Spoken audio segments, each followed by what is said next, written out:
Welcome, seeker of truth and enlightenment. Today we explore the profound transformation that occurs when the ego dies and true awakening blossoms. This journey will challenge our perceptions, shake the foundations of our reality, and ultimately lead us to a state of pure consciousness. Let's begin by understanding what the ego truly is. The ego is not simply our sense of self-importance or pride. It's the entire construct of our identity, built upon layers of beliefs, memories, and experiences. It's the voice in our head that narrates our life, judges our actions, and separates us from the world around us. But here's the truth. This ego, this self we've carefully crafted and defended our entire lives, is an illusion. It's a temporary construct, a survival mechanism that has outlived its usefulness. And as long as we cling to this false self, we remain trapped in a state of spiritual sleep, unaware of our true nature and potential. So, how do we break free from this illusion? How do we dissolve the ego and awaken to our true selves? The process is both simple and incredibly challenging. It requires us to question everything we've ever known about ourselves and the world around us. First, we must become aware of the ego's presence in our lives. Notice how it constantly seeks validation, craves attention, and fears rejection. Observe how it creates stories about who we are, what we deserve, and how the world should be. This awareness is the first step towards freedom. As we observe the ego, we begin to see its limitations. We realize that our thoughts, beliefs, and emotions are not who we truly are. They're simply passing phenomena, like clouds in the sky of our consciousness. This realization can be deeply unsettling, as it challenges the very foundation of our identity. But in this discomfort lies the seed of awakening. As we detach from our thoughts and emotions, we create space for something greater to emerge. We start to experience moments of pure presence, where the chatter of the mind falls away, and we're left with a profound sense of peace and connection to all that is.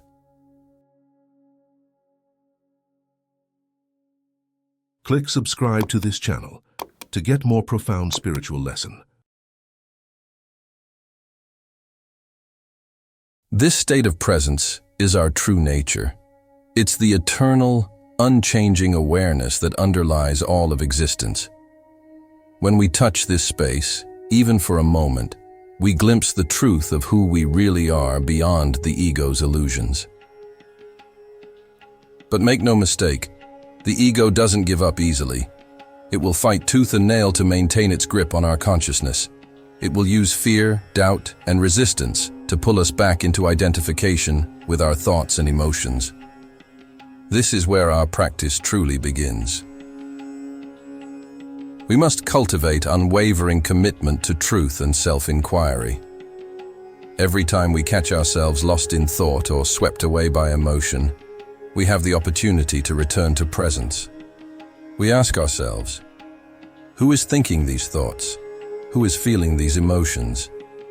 And in that questioning, we create a gap between our awareness and the contents of our mind.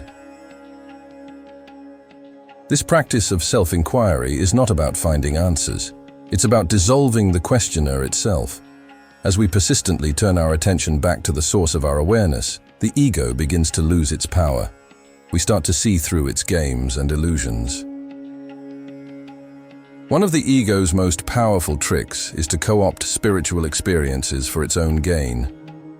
It may latch onto moments of insight or bliss, claiming them as its own achievements. "Look how spiritual I am," it whispers. "I'm so much more enlightened than others." This spiritual ego can be even more insidious than the ordinary ego, as it cloaks itself in the guise of wisdom and awakening. To avoid this trap, we must approach our spiritual journey with humility and detachment. We recognize that true awakening is not about accumulating experiences or knowledge. It's about stripping away everything that is false until only the truth remains. As the ego begins to dissolve, we may experience periods of intense discomfort or fear.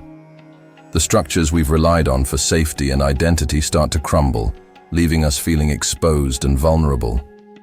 This is a crucial phase of the awakening process, often referred to as the dark night of the soul. During this time, it's essential to remember that what we're experiencing is not a breakdown, but a breakthrough. The pain we feel is the resistance of the ego as it fights against its own dissolution. If we can stay present and allow this process to unfold without trying to escape or numb ourselves, we open the door to profound transformation.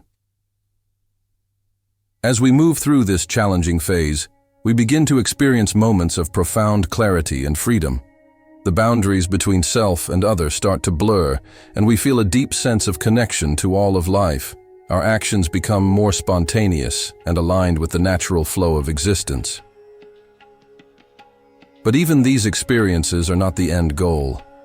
True awakening goes beyond any state or experience. It's the recognition of our essential nature as pure awareness, unchanging and ever-present. From this place of deep knowing, we no longer seek happiness or fulfillment outside ourselves. We realize that what we've been searching for has been here all along, hidden in plain sight. As the ego dies and we awaken to our true nature, our relationship with life fundamentally changes. We no longer live from a place of lack or need. Instead, we become vessels for the expression of universal consciousness. Our actions arise spontaneously from a place of wisdom and compassion, without the need for personal gain or recognition. This shift in perspective doesn't mean we become passive or indifferent to the world around us. On the contrary, we engage with life more fully than ever before. We see the divine in every person, every situation, every moment. We recognize that the entire universe is a play of consciousness, and we are both the actors and the audience. In this awakened state, we no longer fear death or loss. We understand that our true nature is beyond birth and death, beyond time and space. This realization brings a profound sense of peace and freedom. We can fully embrace the joys and sorrows of human existence, knowing that at our core, we are untouched by any of it. But let's be clear, awakening is not a one-time event. It's an ongoing process of deepening awareness and integration. Even after profound realizations, remnants of the ego may resurface. The difference is that we no longer identify with them. We see them for what they are, temporary appearances in the vast field of consciousness that we are. As we continue on this path, we naturally become beacons of light for others. Without trying to teach or convert anyone, our very presence radiates peace and awakeness. People are drawn to us, sensing something different, something authentic and alive. But we must be careful not to fall into the trap of spiritual superiority. We recognize that everyone is on their own unique journey, and there is no higher or lower path. We meet each person exactly where they are, offering our presence and understanding without judgment or expectation. Now let's pause for a moment and reflect on what we've explored so far. Can you feel the stirring of something deeper within you? Can you sense the vastness of your true nature beyond the confines of the ego? Sit with this awareness, allowing it to permeate your being. As we continue our exploration, we'll delve even deeper into the practical aspects of ego dissolution and awakening. We'll examine the challenges that arise on this path and discover powerful tools to navigate them.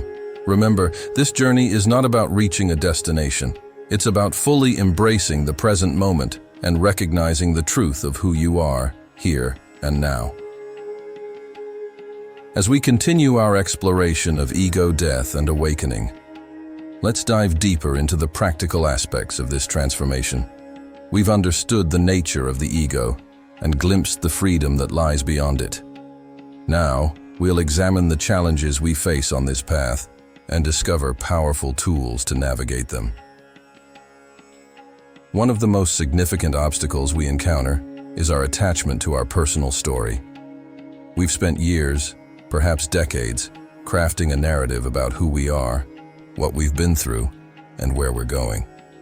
This story gives us a sense of continuity and purpose, but it also keeps us trapped in a limited identity. To move beyond this limitation, we must be willing to let go of our story. This doesn't mean denying our experiences or forgetting our past. Instead, it's about recognizing that we are not defined by our history. Our true nature exists prior to all stories and identities. Try this. For a moment, drop all narratives about your life. Let go of your name, your history, your goals, and your fears. What remains when all of that falls away? Can you sense the pure awareness that underlies all experiences? This is your true self, untouched by any story or identity. As we practice this letting go, we may encounter intense resistance. The ego fights hard to maintain its existence, often using fear as its primary weapon. It might whisper things like, "If you let go of who you are, you'll lose everything. You'll be nothing." But this is just another trick of the mind. The truth is, when we let go of our limited identity, we open ourselves to the infinite potential of our true nature. We don't become nothing, we become everything. We recognize our essential oneness with all of existence. Another challenge we face is our addiction to thinking.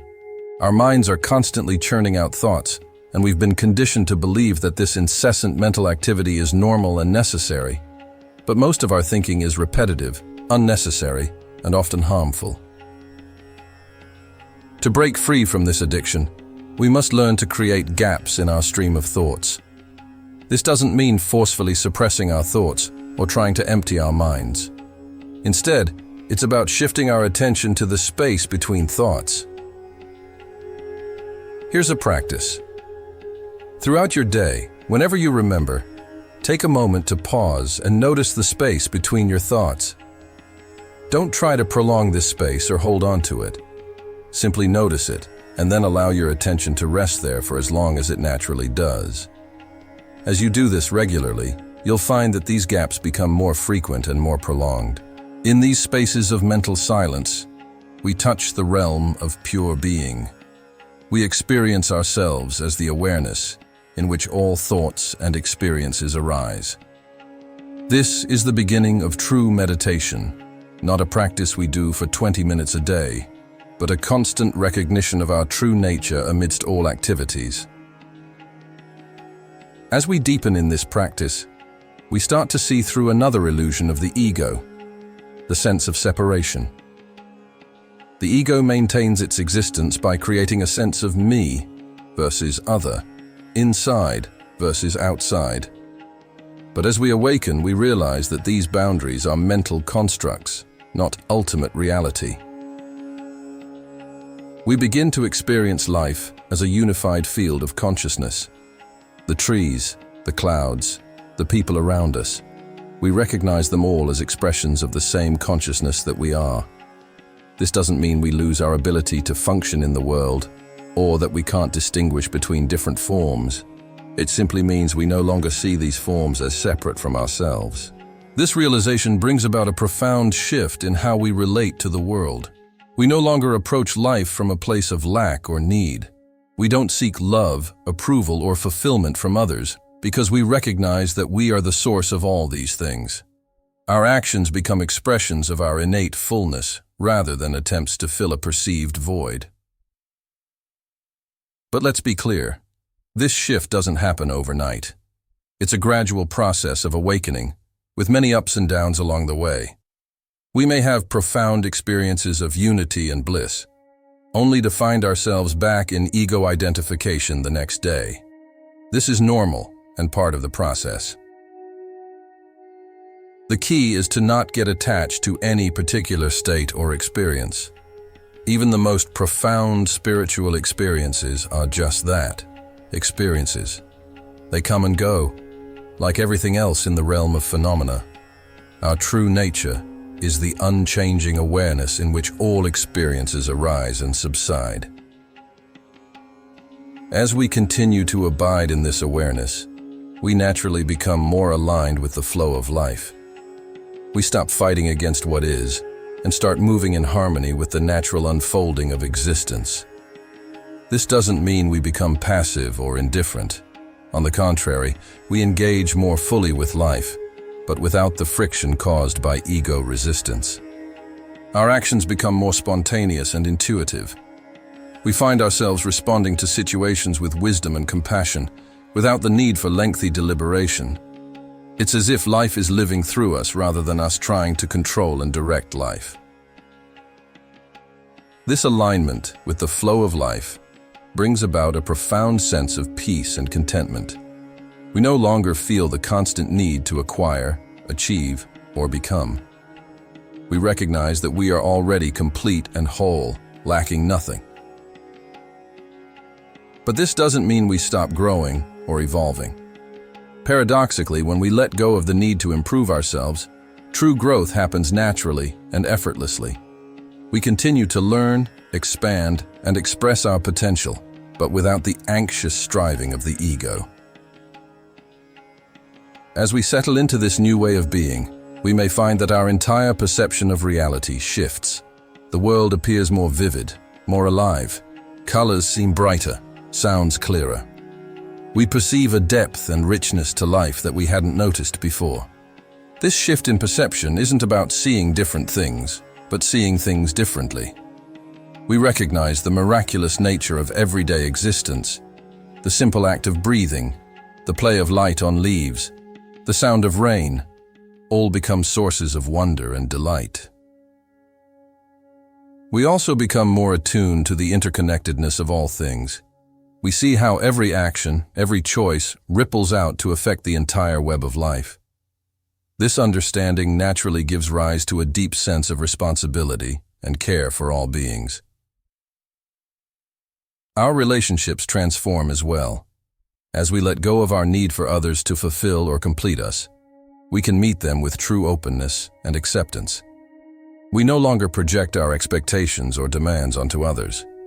Instead, we appreciate them for who they are, recognizing the divine essence within each person. This doesn't mean we become doormats or that we tolerate harmful behavior. On the contrary, we become more able to set healthy boundaries and speak our truth. But we do so from a place of love and understanding rather than judgment or resentment. As we continue on this path of awakening, we may find that our purpose in life becomes clearer. Not in the sense of a specific career or role, but in terms of our deepest calling. We recognize that our true purpose is to be a clear expression of consciousness, to allow the divine to shine through us in our own unique way. This purpose manifests differently for each person. For some, it might involve creative expression through art or music. For others, it might be about serving others through healing or teaching. For still others, it might be about bringing mindfulness and presence into the business world or politics. The form doesn't matter as much as the essence. Whatever we do becomes infused with presence and awareness. We bring the light of consciousness into every area of our lives, transforming not just ourselves, but the world around us. As we near the end of this part of our exploration, let's take a moment to integrate what we've discussed. Can you feel the vastness of your true nature? Can you sense the potential for freedom and peace that lies within you? Remember, this isn't something you need to achieve or become. It's what you already are, beneath the layers of ego and conditioning.